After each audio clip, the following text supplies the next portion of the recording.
نحمده ونصلي على رسوله الكريم اما بعد فاعوذ بالله من الشیطان الرجیم بسم اللہ الرحمن الرحیم.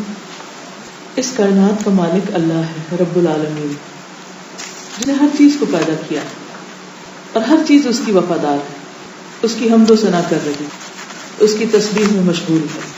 قرآن مجید میں اللہ تعالیٰ فرماتے ہیں وَإِن مِّن شَيْءٍ إِلَّا يُسَبِّحُ بِحَمْدِهِ وَلَٰكِن لَّا تَفْقَهُونَ تَسْبِيحَهُمْ.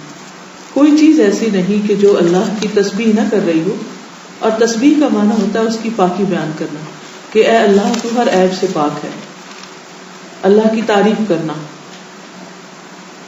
لیکن تم ان کی تسبیح کو نہیں سمجھتے. زندگی میں کسی بھی انسان کے کسی بھی چیز کے دو رویے ہوتے ہیں، ایک مثبت اور ایک منفی.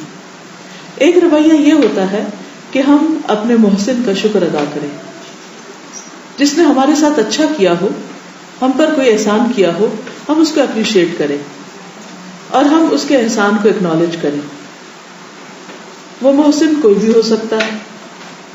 انسانوں میں سب سے زیادہ بڑا محسن ہمارے لیے والدین ہوتے ہیں. والدین کے ساتھ بھی ہمارے دو طرح کے رویے ہوتے ہیں.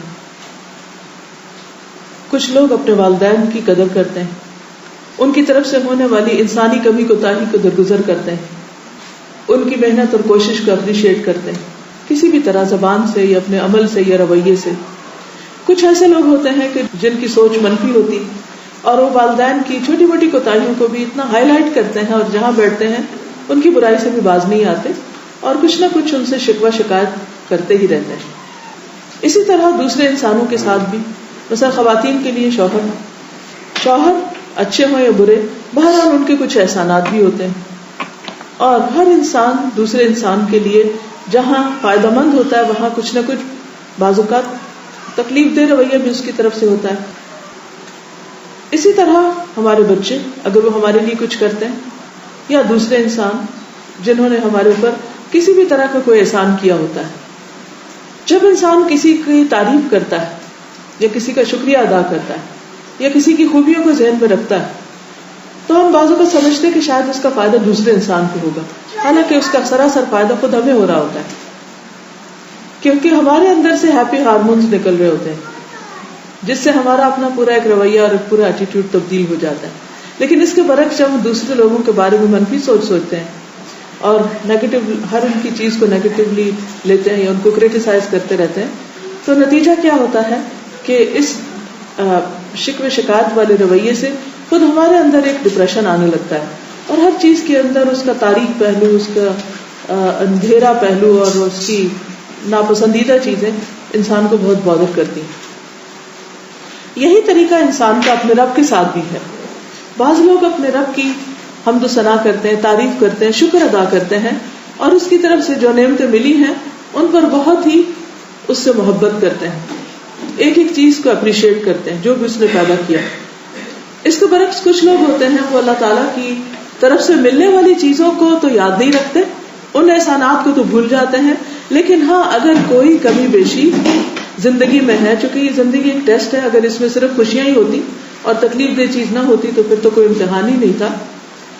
لیکن خوشیوں کے لیے اس نے ایک اور جگہ رکھی ہے کہ جو اس ٹیسٹ میں پاس ہوں گے انہی کو وہاں پر بھیجا جائے گا، انہی کو وہ جگہ آفر کی جائے گی. تو بہرحال کچھ لوگ اپنے رب کو بھی معاف نہیں کرتے اور اس کے بارے میں بھی منفی سوچ رکھتے ہیں اور ان کو طرح طرح سے اس پر اعتراض ہوتا ہے کہ اللہ تعالیٰ نے ایسا کیوں کر دیا، ویسا کیوں کر دیا، اس کے ساتھ یہ زیادتی کیوں ہو رہی ہے، اس کے ساتھ ویسا کیوں ہو رہا ہے. وہ اپنی ایک سوچ کے تحت ایسا رویہ اختیار کرتے ہیں. لیکن کچھ لوگ اس کے برعکس جتنی نعمتیں ان کو ملی ہیں ان کو زیادہ گنتے ہیں، ان کی طرف ان کی سوچ زیادہ جاتی ہے، لہذا ان کو ہر طرف اللہ تعالیٰ کے احسانات نظر آتے ہیں. جس انسان کے دل کے اندر شکر کی کیفیت ہوتی ہے، اللہ تعالیٰ کے احسانات اس کو نظر آتے ہیں، ایسے لوگ دل سے، زبان سے اور اپنے رویے سے اس کا شکر ادا کرتے رہتے ہیں. زبان سے کس طرح؟ اللہ کی تسبیح بیان کر کے، اللہ تعالیٰ کا شکر ادا کر کے. اور زبان کی تسبیح جس کے مخصوص الفاظ بھی ہیں، سبحان اللہ و بحمدہ، سبحان اللہ العظیم، اور اس کے علاوہ بھی کچھ اور ورژنز ہیں، اس کے بارے میں نبی صلی اللہ علیہ وسلم نے ہمیں مختلف احادیث سے اس کی بہت تاکید کی ہے. حضور صلی اللہ علیہ وسلم نے ایک حدیث میں فرمایا، حضرت ابو ہریرہ سے روایت ہے کہ رسول اللہ صلی اللہ علیہ وسلم نے فرمایا کہ لوگوں اپنا بچاؤ کر لو، اپنے آپ کو محفوظ کر لو. تو لوگوں نے عرض کیا کہ اے اللہ کے رسول صلی اللہ علیہ وسلم، کون سا دشمن آ گیا، کس سے بچیں، کس سے بچائیں اپنے آپ کو، کہاں محفوظ کریں؟ آپ نے فرمایا نہیں، کوئی دشمن نہیں ہے اس وقت تمہارے سامنے، ہاں تمہارا بچاؤ جہنم سے ہے. یعنی انسان جب اللہ کی ناشکری کرتا ہے یا نافرمانی کرتا ہے یا انسانوں کے ساتھ ظلم کرتا ہے تو خود اپنے لیے وہ گڑھا کھود رہا ہوتا ہے. تو اس پر آپ صلی اللہ علیہ وسلم نے سبحان اللہ والحمد للہ ولا الہ الا اللہ واللہ اکبر پڑھنے کے لیے کہا. فرمایا کہ یہ کلمات قیامت کے دن تمہارے آگے آ کر، پیچھے آ کر تمہارا بچاؤ کریں گے، اور یہی کلمات باقیات ہیں، باقی رہنے والے ہیں. قرآن مجید میں آتا ہے نا کہ المال والبنون زینت الحیات الدنیا والباقیات الصالحات خیر عند ربک ثوابا وخیر املا، کہ مال اور بیٹے دنیا کی زندگی کی رونق ہے، چند دن کی چیز ہے، لیکن جو باقی رہنے والی چیزیں ہیں وہ نیک کام ہیں. وہ کون سے نیک کام؟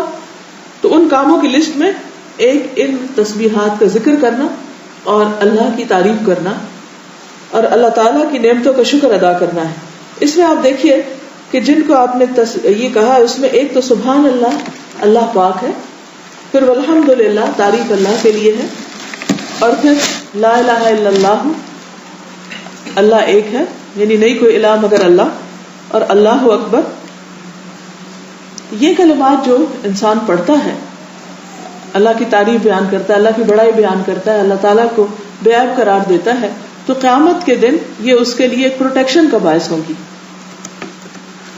سوال یہ پیدا ہوتا ہے کہ چند کہنے تو چند کلمات ہیں، تھوڑا سا ورد ہے، تھوڑا سا ذکر ہے، تو اس کی اتنی بڑی فضیلت کیوں ہے؟ اس میں آپ دیکھیے کہ پہلی چیز ہے سبحان اللہ، اللہ پاک ہے. یہ کہنا کیوں ضروری ہے؟ اس لیے ضروری ہے کہ شیطان ہمارے دل میں ہر وقت وسوسے ڈالتا رہتا ہے. یہ جو کیوں آتا ہے نا، یہ کیوں ہے. مثلاً کوئی کہتا ہے نماز پڑھو تو ہم کہتے ہیں کیوں پڑھے، عبادت کرو تو ہم کہتے ہیں کیوں. تو یہ جو کیوں ہے، یہ ایک طرح سے اس کے کیوں بھی دو طرح کے ہوتے ہیں. ایک کیوں ہوتا ہے کہ انسان سمجھنا چاہتا ہے، اور یہ کیوں تو حضرت ابراہیم علیہ السلام نے بھی کیا تھا کہ اللہ تعالیٰ، انہوں نے بھی کوشچن کیا تھا، فرشتوں نے بھی کوشچن کیا تھا، انہوں نے بھی کیوں کہا تھا. کیوں کہنا برا نہیں ہے. اللہ تعالیٰ نے جب اپنا ارادہ پیش کیا فرشتوں کے سامنے، وَإِذْ قَالَ رَبُّكَ لِلْمَلَائِكَةِ إِنِّي جَاعِلٌ فِي الْأَرْضِ خَلِيفَةً قَالُوا أَتَجْعَلُ فِيهَا مَن يُفْسِدُ فِيهَا، کہ آپ کیوں انسان کو بنانے لگے، وہ تو زمین میں فساد کرے گا، خون بہائے گا. اور ان کا خیال کوئی غلط بھی نہیں تھا، خیال تو درست تھا، کیونکہ ہم دنیا میں اس کا عملی ثبوت دیکھ ہی رہے ہیں. یعنی ایون اینجلز آسک، تو کوشچن بری چیز نہیں ہے. اطمینان قلب کے لیے کوشچن آتا ہے دل میں کہ انسان کسی چیز کی حقیقت کو سمجھے. اسی طرح اور مواقع پر بھی حضرت عزیر علیہ السلام کے بارے میں آتا ہے کہ وہ کہیں جا رہے تھے، راستے میں ایک بستی پر سے گزرے، تو وہاں پر بستی جو تھی وہ پوری کی پوری تباہ ہو چکی. تو ان کے ذہن میں بھی کیوں آیا، کیسے، کہ یہ کیسے اٹھائے گا اللہ تعالیٰ، اس کی دوبارہ سب کیسے بنیں گے، مرنا، مرنے کے بعد جی اٹھنا، پھر حساب کتاب، پھر یہ کیسے، کیوں، کس طرح. یہ سوال سب کے ذہن میں آتے ہیں. خود اللہ تعالیٰ کی ذات کے بارے میں سوال آتے ہیں. سوال کا آنا برا نہیں، کیونکہ سوال راستہ کھولتا ہے علم حاصل کرنے کا. یہ کیوریاسٹی انسان کے اندر رکھی اسی لیے گئی ہے تاکہ انسان کچھ سیکھ سکے، کچھ حاصل کر سکے. اگر یہ سوال نہ ہوتے تو ہم عقل کا استعمال کہاں سے کرتے؟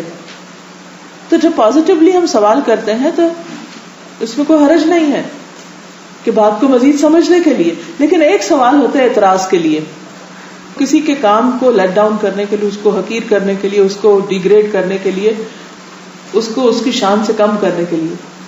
تو یہ دوسری طرح کا سوال اگر ذہن میں آتا ہے کہ جس سے نعوذ باللہ اللہ تعالیٰ کے بارے میں ایسا خیال آئے یا ایسا اعتراض ہو کہ انسان سمجھے کہ یہ جو کچھ کیا ہے اس کا کچھ فائدہ نہیں ہے اور یہ کرنا نہیں چاہیے تھا اللہ تعالیٰ کو، نعوذ باللہ، یا یہ کہ یہ کیوں, اور یہ تو اٹس انفیئر, اٹس انجسٹ وغیرہ وغیرہ. یہ چیز جو ہے جب انسان کے اندر آنے لگتی ہے تو ان وسوسوں اور ان باتوں کا اور اس نیگیٹیوٹی کا علاج کیا ہے, انسان کرے کیا؟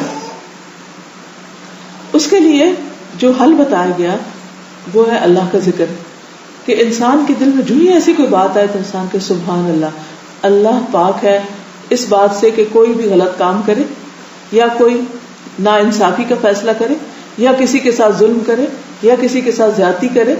اس سے تو سب سے پہلی صفت جو قرآن مجید میں اپنی بیان کی ہے بسم اللہ الرحمن الرحیم, کہ وہ انتہائی مہربان بار بار رحم کرنے والا ہے. تو اس لیے اس کی تو کوئی بھی چیز جو ہے وہ ایسی نہیں ہو سکتی کہ جس میں کوئی نقص ہو.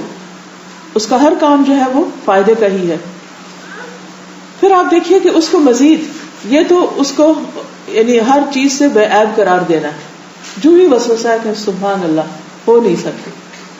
دوسرا ہے والحمدللہ, صرف یہ کہنا کافی نہیں کہ اللہ میں کوئی عیب نہیں, بلکہ یہ بھی کہ اس نے تو اتنے اچھے کام کیے کہ سب تعریف اس کے لیے. تو کہنے کا ایک یہ انداز ہے, ایک سلبی انداز ہوتا ہے کہ کسی کو کسی منفی چیز سے پاک کرنا, اور ایک جو ہے وہ تعریفی انداز ہے جس میں اللہ تعالیٰ کی حمد و ثنا بیان ہو رہی, والحمدللہ ولا الہ الا اللہ, اور اس کی توحید کا بیان, واللہ اکبر, اور اللہ سب سے بڑا ہے, سب سے بڑا, مجھ سے بھی بڑا, تمام انسانوں سے بڑا, اور ساری مخلوق سے بڑا. تو وہ اس بات سے پاک ہے کہ وہ کوئی بھی غلط کام کرے, ایسی چیز کرے کہ جو نہیں کرنی چاہیے. اس لیے جو شخص سوچ سمجھ کے اللہ سبحانہ و تعالیٰ کا ایسا ذکر کرتا ہے تو وہ دنیا میں بھی شیطان سے ایک طرح سے پروٹیکشن میں آ جاتا ہے, اور قیامت کے دن بھی جبکہ ہر طرف کوئی بھی انسان ساتھ نہیں ہوگا اور انسان ہر چیز سے ایکسپوزڈ ہوگا, نہ اس کے پاس لباس ہوگا, نہ ہی کچھ اور, نہ کوئی چھت ہوگی, نہ سایہ, تو اس وقت یہ کلمات اس کے ارد گرد آ جائیں گے اور اس کو اپنے حصار میں لے لیں گے. تو اس لیے ان تسبیحات کا پڑھنا انسان کے لیے بہت فائدہ مند ہے. اس میں آپ دیکھیے کہ ہم تو خیر عام انسان ہیں, ہمیں تو ویسے ہی بہت کچھ کرنے کی ضرورت ہے, لیکن اللہ کے رسول صلی اللہ علیہ وسلم جو تھے وہ اتنے نیک اور اللہ نے ان کو چنا تھا, اللہ تعالیٰ کے پسندیدہ تھے, لیکن اس کے باوجود وہ مسلسل تسبیح کرتے تھے. ان کے خادم تھے ربیعہ, وہ کہتے ہیں کہ میں دن بھر حضور صلی اللہ علیہ وسلم کی خدمت کرتا تھا, جب رات آتی تو آپ کے دروازے کے پاس ہوتا تھا, میں ہمیشہ سنتا کہ آپ یہ پڑھ رہے ہیں سبحان اللہ سبحان اللہ سبحان ربی, یہاں تک کہ میں تھک جاتا, مجھے نیند آتی, لیکن آپ کی آواز آتی رہتی. یعنی سوتے وقت بھی آخری کلمات اللہ کی تعریف کی اور اللہ کی پاکی بیان کرنے کے ہوتے تھے. پھر اسی طرح ایک اور حدیث میں آتا ہے, ابو سلمہ سے روایت ہے جو حضور صلی اللہ علیہ وسلم کے غلام تھے, کہ رسول اللہ صلی اللہ علیہ وسلم نے فرمایا واہ, اور اپنے ہاتھ سے 5 کا اشارہ کیا, 5 چیزیں میزان میں بہت بھاری ہوں گی. کون سی؟ سبحان اللہ والحمدللہ ولا الہ الا اللہ واللہ اکبر, وہی 4 کلمات جو پہلے آپ سے ذکر کیا, اور آپ نے اب 5ویں چیز کا بھی ذکر کیا. وہ 5ویں چیز کیا ہے کہ کسی کا فوت ہونے والا نیک بچہ, کہ اس کا باپ اللہ تعالیٰ سے ثواب کی امید رکھ کے صبر کرے. یعنی اگر کسی سے کوئی چیز چھن جاتی ہے, اب اس میں بچے اور باپ کی بات ہوئی ہے, اس کا یہ مطلب نہیں کہ ماں کے لیے نہیں, ماں کے لیے تو اس سے بھی زیادہ اگر ہے, کیونکہ ماں کو جتنا بچے سے پیار ہوتا ہے نسبتاً وہ باپ سے کہیں زیادہ ہوتا ہے. مطلب کیا ہے کہ اگر کسی کی اولاد میں سے کوئی فوت ہو جائے اور وہ اس پر اجر کی نیت سے صبر کرے, اس لیے نہیں کہ ہے لوگ کیا کہیں گے کہ اس کا دماغ چل گیا کہ ہر وقت یہ ایسی بات کرے, اجر کی نیت سے جب وہ صبر کرے تو اس وقت اللہ سبحانہ وتعالیٰ اس کو انتہائی پسند کرتے ہیں, اور یہ اس کے میزان میں بہت بھاری نیکی ہوگی. بعض اوقات ہم اچھے اچھے کام کرتے ہیں, نماز روزہ صدقہ خیرات, انسانوں کی خدمت, مریضوں کی عادت, غریبوں کی اور یتیموں کی حال کرسی وغیرہ, بہت اچھے جو بھی نیکی کے کام جس کو بھی توفیق ہو. ہر انسان کے اندر اللہ نے نیکی کی محبت رکھی ہے, ہر شخص اپنے لیے کچھ نہ کچھ کرنا چاہتا ہے. تو انسان جب یہ ساری چیزیں کرتا ہے تو اس کے لیے تو صبر کر جاتا ہے, لیکن بعض اوقات انسان کو جب کوئی چوٹ لگتی ہے, جب کوئی تکلیف آتی ہے, جب کوئی چیز اس سے چھن جاتی ہے, اور جب اس کی کوئی محبوب ترین چیز اس سے چھن جاتی ہے, تو اس کی جدائی اسے برداشت نہیں ہوتی. یہ انسان کی بہت بڑی ویکنس ہے. بعض اوقات اپنی مرضی سے جو چاہے دے دے، لیکن اگر اس سے کچھ چھن جائے تو وہ اس کے لیے ناقابل برداشت ہو جاتا ہے. یہ سب انسان کے لیے ٹیسٹ ہوتے ہیں. تو ایسے موقع پر جب انسان سے اس کی کوئی پیاری چیز چھن جائے اور وہ صرف اس لیے صبر کرے کہ مجھے اس کا اجر اللہ سے لینا ہے، تو یہ چیز انسان کے میزان میں بہت بھاری ہوگی. پھر اسی طرح ایک اور حدیث ہے، عبداللہ بن عمر سے روایت ہے کہ ایک مرتبہ ہم لوگ نبی صلی اللہ علیہ وسلم کے پاس بیٹھے ہوئے تھے کہ ایک دیہاتی آدمی آیا، بدو آیا، جس نے بہت قیمتی جبہ پہن رکھا تھا، جس پر ریشم وغیرہ کے بٹن لگے ہوئے تھے، دیباج اور ریشم کے.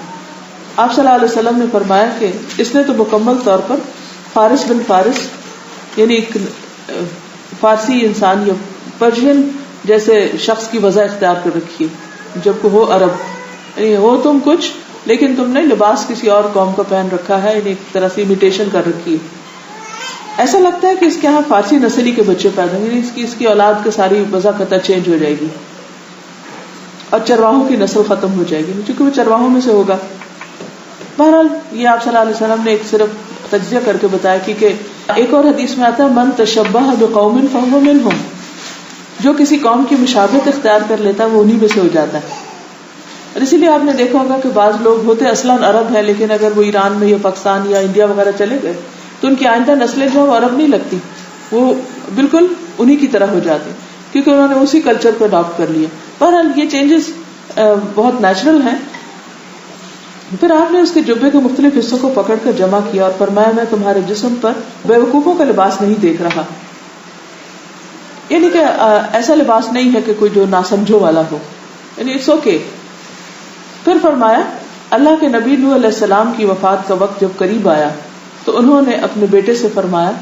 اب یہ اصل میں حدیث پیچھے سے اس لیے ذکر کر رہی ہوں کہ آپ صلی اللہ علیہ وسلم کی مجلس کا ایک حال معلوم ہو جائے کہ آپ کے پاس مختلف طرح کے لوگ آتے تھے اور بعض اوقات آپ ان کے حال حلیے یا اس چیز پر تبصرہ بھی کرتے، اور بتانا ہی مقصود تھا. یعنی اس شخص کے چونکہ تھا کچھ اور، اس نے پہنا کچھ اور تھا، تو اس کو بتایا کہ اگر تم یہ طریقہ اختیار کرو گے تو آئندہ تمہاری ساری جنریشن اسی طریقے پہ چل پڑے گی. جی ہمارے لوگ یورپ امریکہ وغیرہ چلے جاتے ہیں تو پھر کیا ہوتا ہے کہ ایک جنریشن زبان بدلتی ہے، لباس بدلتی ہے، اگلی جب ان کے بچے آتے ہیں سیکنڈ تھرڈ جنریشن تو پہچانے نہیں جاتے کہ اصلاً کہاں سے تعلق رکھتے ہیں. دس از ویری نیچرل. لیکن یہ کہ کچھ لباس ایسے ہوتے ہیں کہ جو انسان کو چینج کرنے میں کوئی حرج نہیں ہوتا، ایز لانگ ایز وہ سطر کی حدود پوری کرتے ہوں. لیکن کچھ لباس ایسے ہوتے ہیں کہ جو انسان کی اللہ نے جو حدود مقرر کی ہیں ان کو فلفل نہیں کرتے، تو وہ درست ہے. اب مثلاً بہت سے لوگ جب یہاں آتے ہیں تو بلیک گاؤن یا بایا اس طرح کی چیز پہن لیتے ہیں، حالانکہ اپنے ملکوں میں نہیں پہنتے، تو وہ یہاں آ کر یہاں کا کلچر اڈاپٹ کر لیتے ہیں. اب اگر کوئی عام طور پر کسی کو اپنی قوم کے علاوہ کوئی اور لباس پہنے دیکھے تو عموماً کیا کہتے ہیں، اری کریزی، بیوقوف لگتے ہیں. تو آپ نے جب اس کا لباس دیکھا تو آپ کہا کہ کوئی ایسی بات نہیں ہے کہ تم نے کوئی غلط کام کیا ہے، لیکن یہ ہے کہ جیسا تم لباس پہنو گے، جس کلچر کو اڈاپٹ کرو گے، تمہاری پھر ویسی خصلتیں ہو جائیں گی.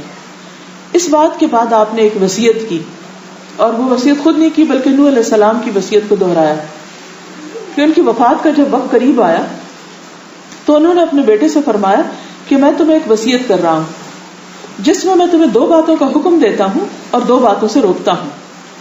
2 کام کرو اور 2 نہ کرو. حکم اس بات کا دیتا ہوں کہ لا الہ الا اللہ کا اقرار کرتے رہنا،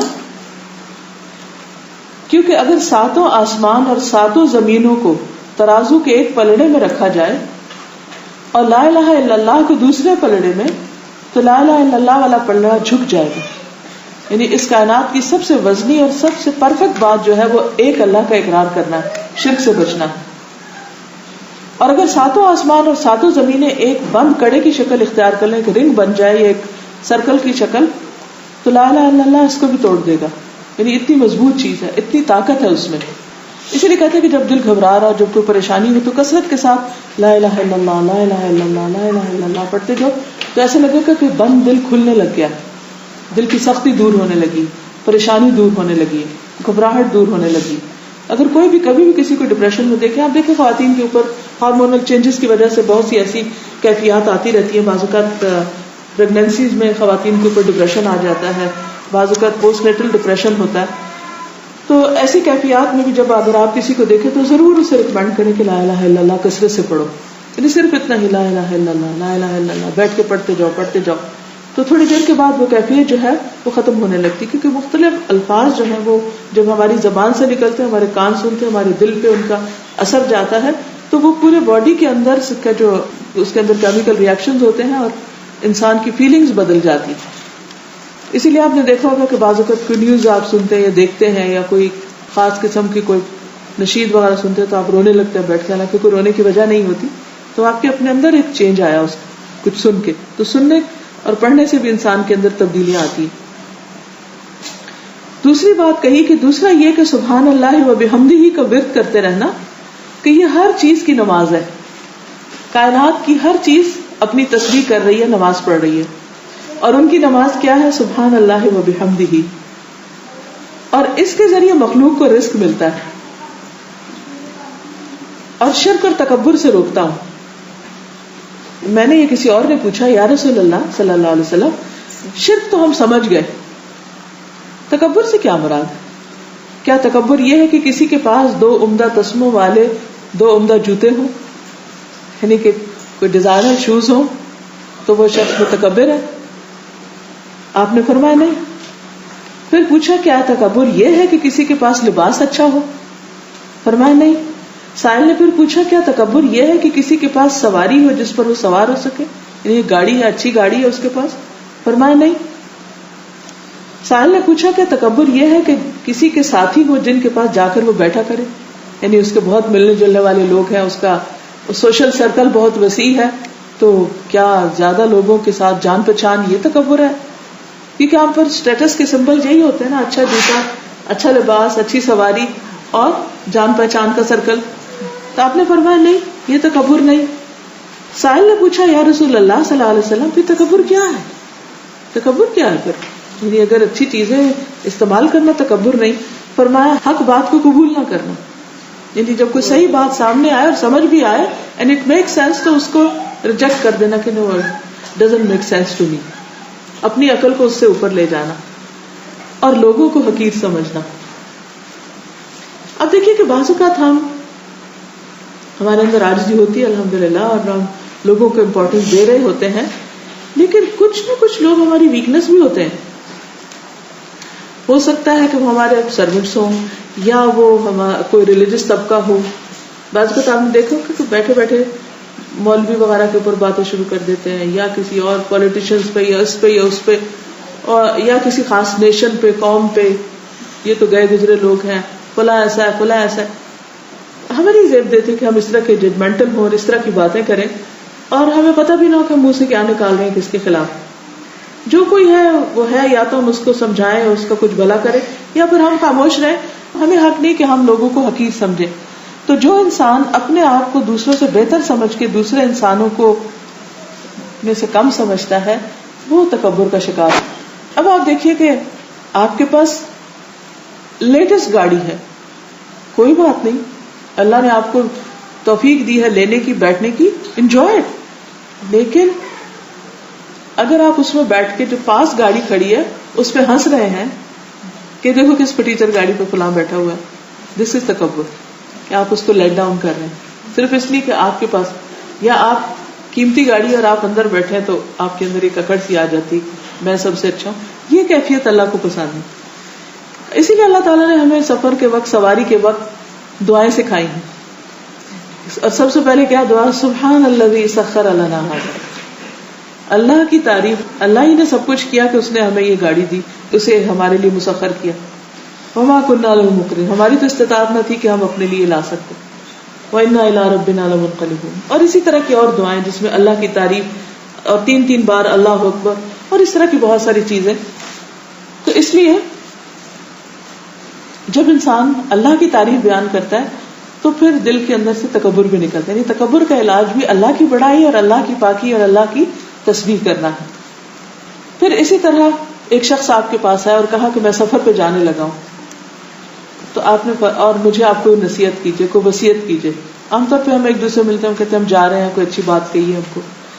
تو اس پہ آپ نے فرمایا میں تمہیں اللہ کا تقوی اختیار کرنے کے لیے کہتا ہوں اور ہر بلند جگہ پر اللہ اکبر کہنے کی وصیت کرتا ہوں. جیسے جہاز ٹیک آف کرے اوپر جا رہا ہو تو کثرت سے پڑھے اللہ اکبر کبیرہ، کیونکہ جب سواری اوپر جا رہی ہوتی ہے، جہاز جا رہا ہوتا ہے، تو انسان کے اندر پھر وہ بڑائی کا احساس آنے کا ڈر ہوتا ہے کہ ہم سب سے اوپر چلے گئے، سب چھوٹے چھوٹے نظر آ رہے ہیں، تو اس وقت بھی انسان کیا کہے؟ اللہ سب سے بڑا ہے، اللہ اکبر۔ پھر اسی طرح حضرت نعمان سے روایت ہے کہ رسول اللہ صلی اللہ علیہ وسلم نے فرمایا، تم لوگ اللہ کی عظمت کا جو ذکر کرتے ہو، یعنی تسبیح، تحلیل، تحمید کے الفاظ، وہ عرش کے ارد گرد چکر لگاتے رہتے ہیں، یعنی جو تسبیح ہم پڑھتے ہیں یہ عرش کے گرد چکر لگاتے ہیں۔ ان کی ایسی بنبناہٹ ہوتی جیسے شہد کی مکھیوں میں بنبناہٹ ہوتی۔ وہ اپنے کہنے والے کا اللہ کے دربار میں ذکر کرتے ہیں۔ کیا تم نہیں چاہتے کہ اللہ کے دربار میں تمہارا ذکر ہوتا رہے، کہ عرش پر تمہارا بھی ذکر ہو؟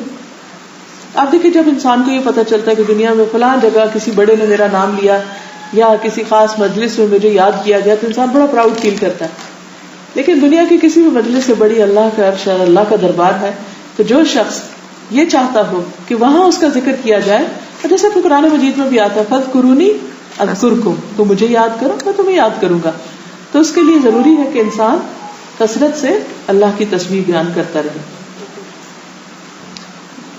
حضرت عبداللہ بن مسعود سے روایت ہے کہ رسول اللہ صلی اللہ علیہ وسلم نے فرمایا، جیسے اللہ نے تمہارے درمیان رزق تقسیم کیا ہے، ویسے ہی تمہارے درمیان اخلاق تقسیم کیا ہے۔ بے شک اللہ تعالیٰ مال اس کو بھی دیتا ہے جس سے وہ محبت کرتا ہے، اس کو بھی دیتا ہے جس سے وہ محبت نہیں کرتا۔ قارون کے پاس بھی مال تھا، مگر ایمان صرف اس کو دیتا ہے جس سے محبت کرتا ہے۔ تو جو بچائے اپنے مال کو خرچ کرنے سے اور ڈرے دشمن سے مقابلہ کرنے سے اور خوف کھائے رات سے کہ وہ پریشان کرے گی، تو اس کو اس قول کی کثرت کر دینی چاہیے، لا الہ الا اللہ، سبحان اللہ والحمد للہ واللہ اکبر۔ یعنی جس کو مال جانے کا، دشمن کا، رات کا ڈر ہو تو وہ یہ تسبیحات پڑھے، یعنی خوف سے بھی نجات دیتی۔ ایک اور حدیث میں آتا ہے کہ جب بھی سورج نکلتا ہے اللہ کی ہر مخلوق اس کی تسبیح بیان کرتی، لیکن شیطان اور اولاد آدم میں آدھی قسم کے لوگ نہیں کرتے۔ میں نے سوال کیا کہ یہ کون ہوتے؟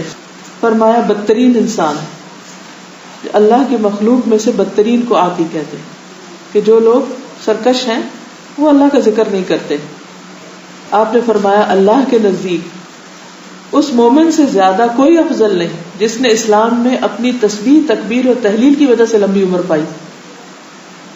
یعنی یہ تسبیحات نہ صرف یہ کہ خوف سے نجات دیتی ہیں بلکہ انسان کی زندگی میں بھی برکت کا باعث بنتی۔ پھر اسی طرح ام ہانی کہتی ہے کہ میں نے حضور صلی اللہ علیہ وسلم کی خدمت میں حاضر ہو کے عرض کیا کہ مجھے کوئی عمل بتائیے، کیونکہ میں اب عمر رسیدہ، ناتواں اور بھاری بدن والی ہو گئی، یعنی بہت بھاگ دوڑ نہیں کر سکتی۔ ہم سب کو پتا ہے جب جو ہی عمر زیادہ ہوتی جاتی ہے سلو ہوتے جاتے ہیں، جتنے چھوٹے بچے ہوتے ہیں اتنے زیادہ ایکٹیو ہوتے ہیں، یعنی مشقت والی عبادت نہیں اب میں زیادہ کر سکتی۔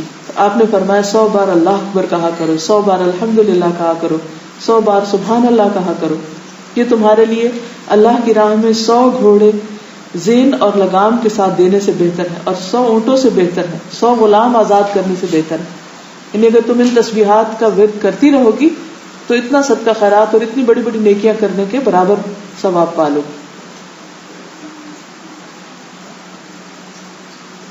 حضرت ابو ہریرہ سے روایت ہے کہ وہ درخت لگا رہے تھے، نبی صلی اللہ علیہ وسلم قریب سے گزرے، پوچھا ابو ہریرہ کیا کر رہے ہو؟ میں نے عرض کیا درخت لگا رہا ہوں۔ فرمایا اس سے بہتر درخت تمہیں بتاؤں؟ عرض کیا ضرور۔ فرمایا کہو سبحان اللہ والحمد للہ ولا الہ الا اللہ واللہ اکبر، ان میں سے ہر کلمے کے بدلے جنت میں تمہارے لیے ایک درخت لگے گا۔ اس کا یہ مطلب نہیں کہ آپ نے ان کو روک دیا کہ درخت نہ لگاؤ۔ نبی صلی اللہ علیہ وسلم کا طریقہ یہ ہوتا تھا کہ جو شخص جو کام کر رہا ہوتا تھا اس وقت اس کو اس کام سے ایک بڑا کام بھی بتا دیتے تھے، اور وہ آخرت کے لیے کوشش اور محنت کرنے کا، تو اس پر آپ نے ان کو آخرت کے درخت لگانے یعنی تسبیحات پڑھنے کی طرف بھی متوجہ کیا۔ اسی طرح آپ نے فرمایا کہ شب معراج میں میری ابراہیم علیہ السلام سے ملاقات ہوئی تو انہوں نے کہا اپنی امت کو میرا سلام پہنچائیے اور ان سے کہہ دیجئے کہ جنت کی مٹی بہت اچھی ہے، اس کا پانی میٹھا ہے، میدان ہموار ہے، اور اس کے درخت سبحان اللہ والحمد للہ ولا الہ الا اللہ واللہ اکبر ہے، یعنی خوب پلانٹیشن کر کے آؤ۔ اسی طرح کہا کہ جو شخص انگلیوں پہ پڑے گا تو قیامت کے دن یہ انگلیاں بولیں گی۔ قرآن مجید میں بھی آتا ہے نا کہ ہم ان کی زبان پہ آج مہر لگا دیں گے، ان کے ہاتھ بولیں گے، تو ہاتھ کیا بولیں گے؟ جو کچھ ہاتھوں سے انسان کرے گا۔ پھر اسی طرح یہ تسبیحات جو ہے وہ اللہ کے نزدیک بہت زیادہ محبوب ہیں جو بھی انسان دن بھر میں کام کرتا ہے. فرمایا ان احب الکلام الی اللہ سبحان اللہ وبحمدہ. اور وہ حدیث تو بخاری کی سب سے آخری حدیث آپ سب نے پڑھ رکھی ہوگی کہ کلمتان خفیفتان علی اللسان حبیبتان الی الرحمن ثقیلتان فی المیزان سبحان اللہ وبحمدہ سبحان اللہ العظیم.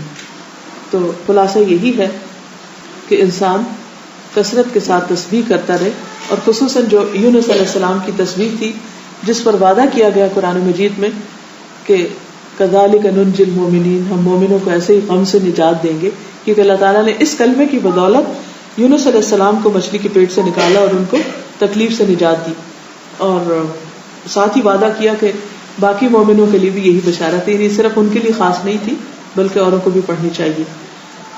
ایک اور جگہ پر آتا ہے کہ اگر وہ یہ کلمہ نہ پڑھتے تو قیامت کے دن تک مچھلی کے پیٹ میں رہتے. تو مشکلات سے بند راستوں کے کھولنے کے لیے بھی یہ تسبیحات بہت فائدہ مند ہے. انگلش میں نماز جی عام نماز مطلب ہر نماز کی بات ہوتی ہے کہ عام طور سے جو ہم نماز پڑھتے ہیں ان کی بات.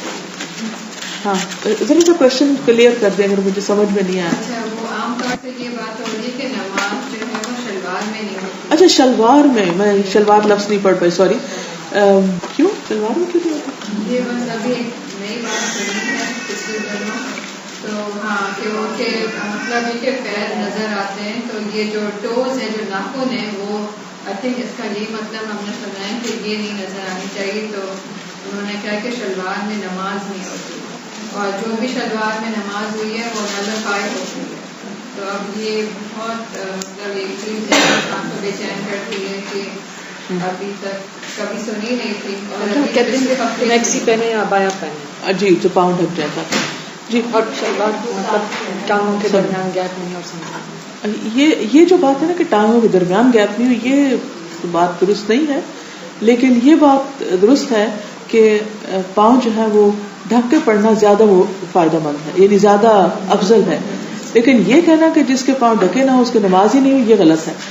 اور یہ جو ٹخنے ہیں یہ ضرور ڈھکے ہونے چاہیے. ہماری شلواروں کی عام طور پہ مشکل یہ ضرور ہے کہ جب رکوع کرتے ہیں تو یہ پیچھے سے ساری اٹھ کے ٹخنے ضرور ننگے ہو جاتے ہیں, تو ٹخنے نہیں ننگے ہونے چاہیے.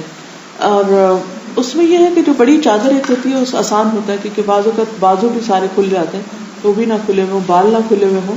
تو یہ نماز کی شرائط میں سے ہے کہ انسان پوری طرح کور ہو. زیادہ تر یہ ایمفسائز کر رہے ہیں کہ یہ جو ہڈی ہوتی ہے یہ پیر کی یہ نہ نظر. ہاں موزہ پہن لیں, ابایا پہننا ضروری نہیں ہے. کوئی بھی چادر میکسی کچھ بھی ایسی چیز پہن لیں کہ جس سے ٹخنے پاؤں وغیرہ ڈھک جائیں, اینی تھنگ, ٹھیک ہے نا, کوئی اس کے لیے ضرور. اور یہ کہنا کہ شلوار میں نماز بھی ہوتی ہے یہ تو بالکل ہی غلط بات ہے. اور کہیں بھی کوئی حدیث اب تک میں نے بخاری میں سے بھی پڑھی ہے, مسلم بھی میں نے پڑھی ہے, اور بھی کتابیں پڑھی ہیں جس میں نماز کے پورے چیپٹر میں نے پڑھائی بھی ہے, کہیں ایسا کچھ بھی نہیں آیا کہ درمیان میں اگر کٹ ہے تو اس سے نماز نہیں ہوتی. یہ نہیں. ہاں یہ ہے کہ اگر شلوار پتلی اور جسم جھلک رہا ہے یا ٹخنے ننگے ہیں تو پھر نہیں.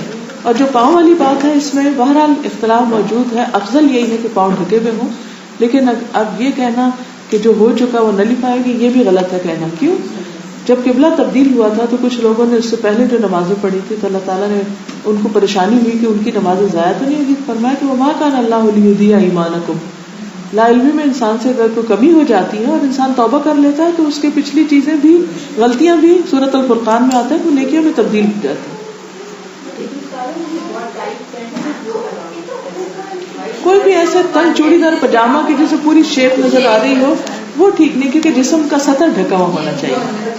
جی دعا آفٹر فرض نماز, نماز کے بعد کے اذکار جو ہے مسنون, اس کا تو ہم نے کارڈ بھی چھاپا ہوا ہے. یہ کہہ رہی کہ آپ بالکل ہاتھ نہ اٹھائیں نماز فرض کے بعد, مطلب اگر آپ کو یاد ہے تو فوراً سے نیچے کر لیں, بیکاز یہ غلط ہے کہ آپ رسول اللہ صلی اللہ علیہ وسلم نے ہر وقت ہاتھ نہیں اٹھائے فرض نماز کے بعد.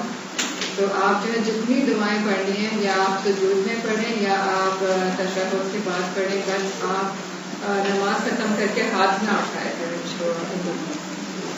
دیکھیں سختی سے انہوں نے بار بار اس بات کو یہ منع کرتے ہیں. یہ تھوڑا سا اس میں یہ ہے کہ نماز کے بعد کے مسنون اذکار جو ہیں وہ باقاعدہ شاید یہاں بھی ہو میرے لیے ہماری مسجد میں بھی لگے ہوئے نماز کے بعد ہے نا. نہیں کیوں منع کر رہے ہیں؟ دیکھیں یہ دیکھیں میرے پاس یہ ہے الاذکار بائی عربی کی ہے اپلیکیشن. الاذکار بعد السلام من الصلاۃ، وہ اذکار جو سلام پھیرنے کے بعد کیے جائیں گے نماز کے بعد.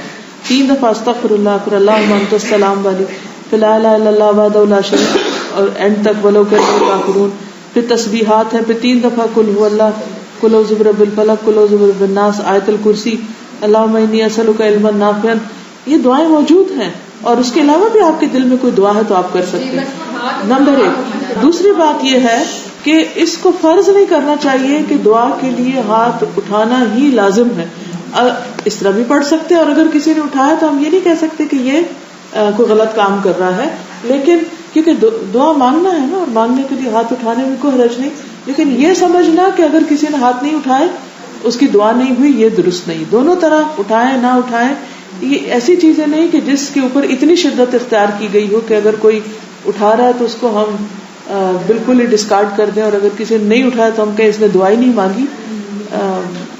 یہ چیزیں جو ہے یہ وسعت سے تعلق رکھتی ہیں. اس سے ریلیٹڈ ہے کہ میں نے ایک بار مسجد میں دعا مانگی نماز پڑھ کے، اور جیسے جیسے کہہ رہے تھے ہاتھ دھوئے کسی نے مجھے مار دیا.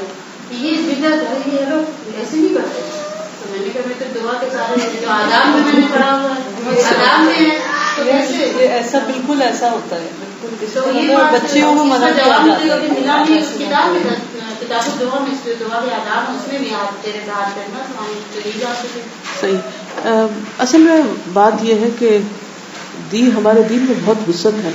جب ٹھیک ہے ہمیں ایک زیادہ اچھی بات پتہ چل گئی ہے ہم دوسروں کو بتائیں، لیکن مارنے کا تو کہیں اجازت نہیں ہے کہ جی مطلب ایسے تھوڑا ایسے نہیں کرو ایسے نہیں کرو.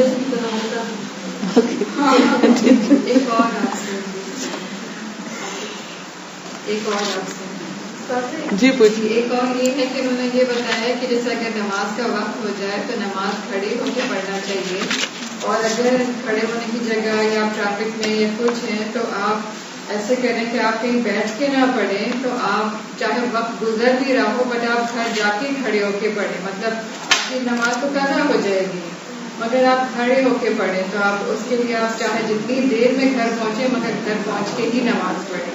ایک یہ بات، اور دوسری بات یہ کہ جیسے آپ پلین میں آپ ٹریول کر رہے ہیں اور آپ کو نماز پڑھنی ہے، تو اب یہ کہ ظاہر ہے پلین میں اور لانگ فلائٹس کے اوپر آپ کہاں پڑھیں گے، تو نارملی تو آپ اپنی کرسی پہ بیٹھ کے پڑھتے ہیں. تو انہوں نے کہا یہ بھی نہ کریں بلکہ آپ پیچھے جائیں، کھڑے ہوں، جگہ دیکھیں اور پھر آپ وہاں سجدہ کر کے ہی نماز پڑھیں. پلین میں کرسی پہ بیٹھ کے نماز نہ پڑھیں. تو بیٹھ کے نماز پڑھنے کی جو اجازت ہے وہ کس کام کے لیے؟ 300 لوگوں کا جہاز جا رہا ہو اور سب اگر یہی شرط اس کے اوپر چل پڑے کہ سب سجدہ کریں گے، وہ کدھر کریں گے؟ کس قدر مشکل میں ڈالنے والی بات ہے نا. تو اس میں یہ ہے کہ ٹھیک ہے کچھ فلائٹس میں جگہ بنی ہوتی ہے. سعودی ایئر لائن پہ مجھے معلوم ہے کہ انہوں نے ایک چھوٹی سی جگہ چھوڑی ہوئی ہوتی ہے اور وہاں پر لوگ کھڑے ہو کے نماز پڑھ رہے ہوتے ہیں. آپ فرسٹ کلاس پیسنجر ہیں تو ہو سکتا ہے آپ کو کہیں آگے کوئی جگہ خالی مل جائے، لیکن آپ کو پتا ہے کہ دوسری عام اکانومی میں کتنی تنگ سیٹیں ہوتی ہیں اور رستہ بھی بمشکل سے گزرنے کا ہے، اور پیچھے بھی جہاں وہ کیبن کرو وغیرہ کام کر رہا ہوتا ہے وہاں کھڑے ہونے کی تو جگہ نہیں ہوتی کوئی، اور ٹوائلٹ کے آگے ہوتی ہے تھوڑی سی، وہاں تو کھڑے ہو کے نہیں نماز پڑھی جا سکتی. میں تو کافی فریکوینٹلی ٹریول کرتی ہوں اور ہمیشہ یہ مشکل ہوتی ہے. پھر لانگ فلائٹ جس 14 گھنٹے کی بازو کا جو کینیڈا وغیرہ کی ہوتی تو بیٹھ کے ہی پڑھنی پڑتی ہے. اور اگر آپ نہیں پڑھیں گے، مثلاً وہاں سے عام طور پر فلائٹ چلتی ہے دوپہر کے وقت، اور جب ہم چڑھتے ہیں تو فوراً ہی عصر کے وقت بیٹھتے ہیں، فوراً ہی مغرب اور عشاء آ جاتی، اور پھر تھوڑی دیر کے بعد گھنٹے 2 کے بعد فجر کا ٹائم بھی ہو جاتا ہے کیونکہ ہم اس طرف کو ٹریول کر رہے ہیں. پھر اس کے بعد ظہر کا ٹائم بھی آ جاتا ہے، تو عصر یا مغرب کے وقت اگلے دن یہاں پہنچا جاتا ہے. اب جہاز میں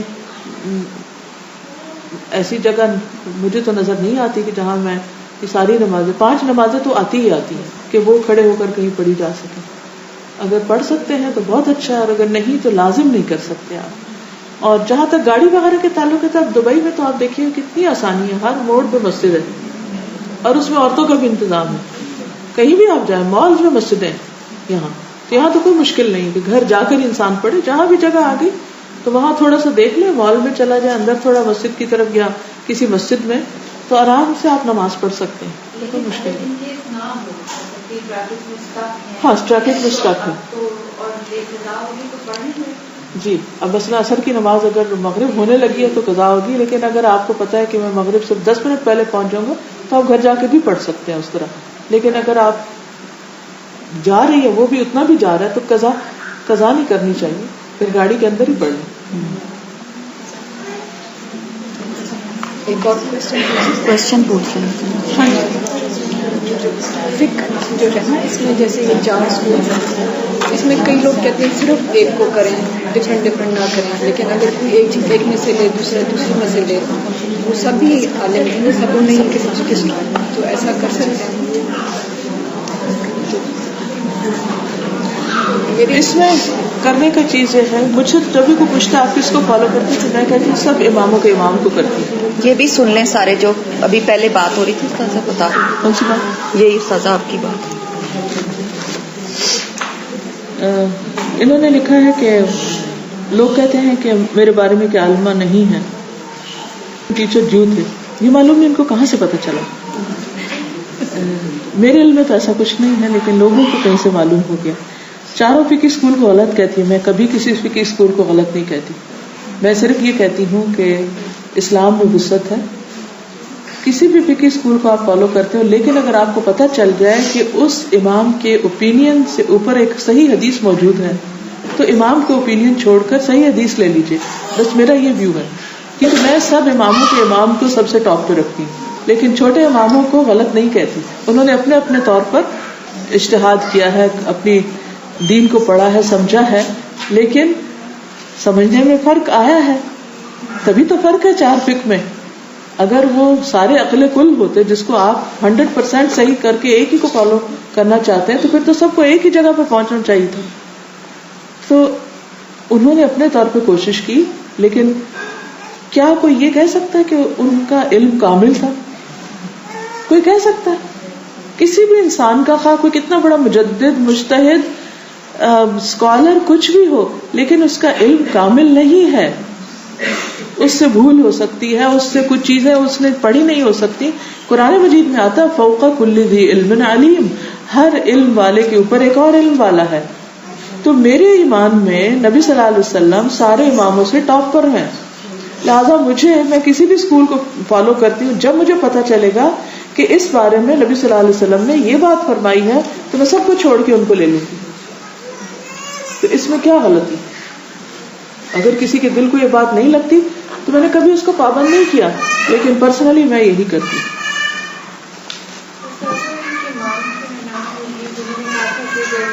میری بات سے اگر حدیث کوئی کانٹرڈکٹ کرے تو اس کو دیوار. بالکل ہی کہا تھا امام شافعی تھے شاید. جب ہم جمعے کی نماز پڑھنے جاتے ہیں اور اگر خطبہ شروع ہو جائے تو پھر ہم اس وقت پھر 2 نفل نہیں پڑھ سکتے نا، جو ہم مسجد داخلے کے تو پڑھ ہی سکتے ہیں، جا کے ایک طرف پڑھ کے بیٹھ جائیں. ہاں کوئی حرج نہیں، وہ تو مسجد داخل ہونے کے. اچھا، کیونکہ بہت سارے لوگ کہتے ہیں خطبہ جب ہو رہا ہو تو کچھ بھی نہیں کریں. ہاں باتیں نہیں کرنی چاہیے، اشارے، یہ چلنا پھرنا نہیں. نیا گھر شروع کرنے کا مصنون طریقہ بتا دیں. اس میں کچھ نہیں، بس صرف یہ کہ کوئی بھی نعمت انسان کو ملے، چاہے گھر ہو چاہے اولاد ہو، کیا کرنا چاہیے؟ شکر کرنا چاہیے. بچوں کا تو ہم عقیقہ کر لیتے ہیں، جب پیدا ہوتے ہیں تو قربانی وغیرہ بکرا دے دیتے ہیں، لڑکی کا 1 2 لڑکے کے 2. اسی طرح عید وغیرہ پر بھی آپ شکرانہ کرتے ہیں، فطرانہ دیتے ہیں. ایک عید پر، دوسری پر آپ ذبح کرتے ہیں، قربانی کرتے ہیں. تو نبی صلی اللہ علیہ وسلم کو جب اللہ تعالیٰ نے نعمت عطا کی، انا اعطیناک الکوثر فصلی لربک وانحر ان شانئک ھو الابتر، تو جب بھی کوئی نعمت ملے تو انسان شکرانے کے نفل پڑھے اور قربانی کرے، صدقہ کرے، خیرات کرے. لیکن جب کسی کوئی نئی جگہ شفٹ ہوئے ہیں تو عام طور پر ایسا ہوتا ہے کہ خالی گھروں میں جنات وغیرہ بعض کو بسیرا کر لیتے ہیں، تو اس میں جا کر پہلے اللہ کا ذکر کرے. سورۃ البقرہ جس گھر میں پڑھی جاتی، حدیث میں آتا ہے اس گھر سے شیطان بھاگ جاتا ہے. تو بیٹھ کے لاؤڈلی وہ پڑھ لیا جائے یا کیسٹ پر پلے کر لیں, جا کے نفل شکرانے کے پڑھیں, خیر و برکت کی دعائیں مانگیں, کوئی قربانی کر لیں, تو اللہ تعالیٰ ہمیں عمل کی توفیق عطا فرمائے. آخر دعوانا الحمدللہ.